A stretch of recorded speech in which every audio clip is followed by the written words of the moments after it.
ಮಂಗಳೂರಿನ ಕಂಕನಾಡಿ ನಗರ ಪೊಲೀಸ್ ಠಾಣೆಯಲ್ಲಿ ದಾಖಲಾಗಿದ್ದ ಪ್ರಕರಣಕ್ಕೆ ಸಂಬಂಧಿಸಿ ಸುಮಾರು 2 ವರ್ಷಗಳಿಂದ ನ್ಯಾಯಾಲಯಕ್ಕೆ ಹಾಜರಾಗದೆ ತಲೆಮರೆಸಿಕೊಂಡಿದ್ದ ಆರೋಪಿಯನ್ನ ಪೊಲೀಸರು ಬಂಧಿಸಿದ್ದಾರೆ.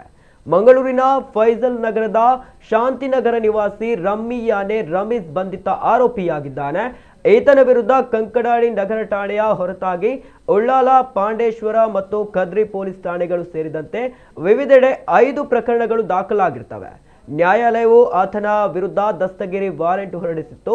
ಆರೋಪಿಯ ಇರುವಿಕೆಯ ಬಗ್ಗೆ ಮಾಹಿತಿ ಕಲೆ ಹಾಕಿದಾಗ ಆತ ಬೆಂಗಳೂರಿನ ಕೋನಪ್ಪನ ಅಗ್ರಹಾರದಲ್ಲಿ ಇರುವುದು ಗೊತ್ತಾಗಿದೆ.